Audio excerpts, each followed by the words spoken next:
Hello, I'm Ben Mankiewicz. Welcome to TCM. Hollywood has a long history of telling stories about itself, especially in biopics about the artists who make movies. Those films are often quite good, even if they're not always entirely accurate. But, they're not history lessons, they're movies. For the last 2 Wednesdays, we've featured a lineup of Hollywood biopics. Good or bad, mostly true or mostly fable, they all offer a meaningful glimpse into how the movie business sees itself. Tonight, we've got biopics focused on 3 of Hollywood's most famous blondes. We begin with a platinum blonde bombshell who rose to fame as a sex symbol during the pre-code era, Jean Harlow. Released by Paramount in 1965, this is the TCM premiere of Harlow.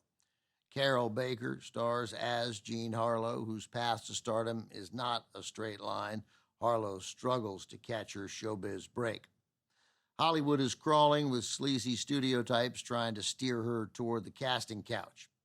For history purposes, the movie gets much of the big story of Jean Harlow right, but the events here are heavily dramatized. Part of that is because the book it was based on took enormous creative liberties. It invented conversations and leaned really heavily on the image of Harlow promulgated by the studios as a sex symbol. Back to the movie. A hard-working talent agent, played by Red Buttons, helps Harlow on her way to fame. Spoiler alert, that fame is not all it's cracked up to be. Carol Baker had recently played a character named Rena Marlowe in the brash 1964 melodrama The Carpetbaggers. That character's awkward name was a clue that she was loosely based on Jean Harlow. The film's producer, Joseph E. Levine, also owned the rights to the sensationalistic bestseller I spoke of moments ago, called Harlow, An Intimate Biography by Irving Shulman. He cast Baker as the lead actress. Levine did. No clumsy pseudonyms needed this time around.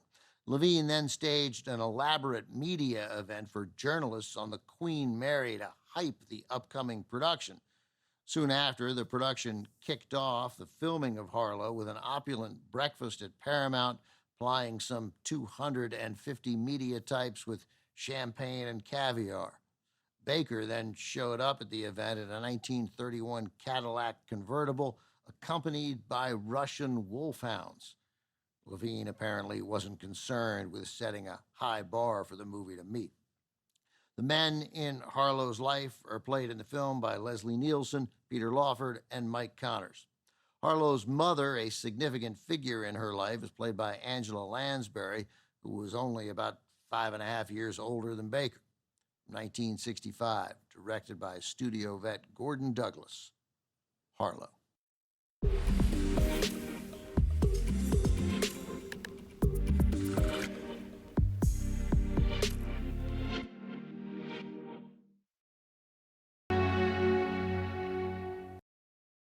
Despite owning the rights to the controversial bestseller that served as the basis for Harlow, producer Joseph E. Levine couldn't stop anyone else from making a movie about Jean Harlow.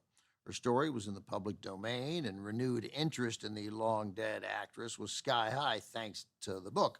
At one point, Columbia Pictures, MGM, and 20th Century Fox, all 3 considered making competing Jean Harlow pictures. Those projects never happened, but a rather strange one did. Producer William Sargent Jr. announced his own Harlow feature to be shot in a process called Electronovision, which sounds like it was made up in a hurry. In reality, it was an early attempt at a high-resolution video process. Sargent said he could shoot with multiple cameras and not have to worry about elaborate lighting. He knocked out his picture, also called Harlow, just to confuse people even more, and he did it in 8 days, then rushed it into theaters a month ahead of Levine's fancy Technicolor movie. Carol Lindley played Jean Harlow in Sargent's version. The film also served as the final movie for Ginger Rogers, who played Harlow's mother. The results of that film were about what you'd expect. It resembled a play filmed on a black and white TV monitor, similar to television kinescopes, and it quickly disappeared. Coming up, the tragic story of an actress whose personal demons took a toll on her promising career. From 1982, Jessica Lange stars in Frances. Next on TCM. Next on TCM, Francis, then Gable and Lombard, and later W.C. Fields and me, Godfrey Daniels. TCM's got biopics all night.